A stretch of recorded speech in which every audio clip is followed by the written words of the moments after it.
Hi everyone, Agustin here. Welcome to Wigs Philippines, the original. So, pilit ginagaya, but hindi mapantayan. Wow, what an introduction. So, for this video, if napanood niyo yung reels ko yesterday, may natapos akong wig, and today, I'm going to give you a demo of the wig. So, here it is. So, this one is super haba, like super haba.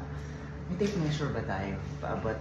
So, sukatin natin siya in its real length once na tapos na kasi natin siya i-assemble. So, we're going to measure it from the top hanggang sa tuktok. So, I'll show you para lang makita ninyo gaano kahaba itong wig na to. Alright? So, here's my tape measure. So, start tayo dito. And the hair length is up to 25 inches. Again, up to 25 inches. Simula sa top until the bottom. 25 inches. So, this one is a fully customized. So, customized yung size niya. And the one that I'm wearing is my personal wig. And this one is also fully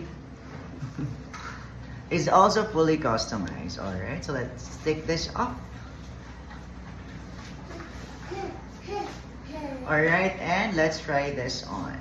So, for this one, this is a free parting. Ayan, malaki yung parting space. And of course, our logo. Here it is. Let's try this on. So this wig is a bit smaller to my head. So here it is. Let me show you. Ayan o, grabe. The hair density was just so nice. Parting, ayan, kitang-kita. So, we can also change the parting pero kailangan basa ang hair para ma-part natin siya. So, ayan, nakita nyo, diba? So, ito try pa natin here. Ayan, pwede nyo siyang ma-part and everything looks very natural. So, the color of this hair is at level 4. So, that's parang ash brown siya. It's very nice. Sobrang haba niya. If you're going to use this in a daily basis, medyo mahirap siya i-maintain kasi mahaba. But this one is made of 100% human hair. So, syempre, mas comfortable siya ang gamitin. And as you could see, straight na straight. By the way, the hair texture of this hair is permanent silky straight.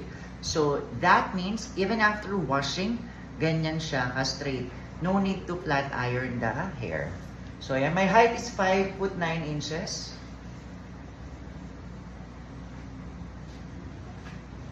Talagang sumusunod yung buhok in my movements. Like, oh. When you move accordingly sa katawan mo or sa body mo, susunod lang talaga siya. Diba? Sumusunod siya. So, for example, may nahulog, or nakaganyan, or nakaganyan. O may nahulog. Ay, may nahulog. O, diba? Ano ba? May nahulog pa ulit. Ay, may nahulog.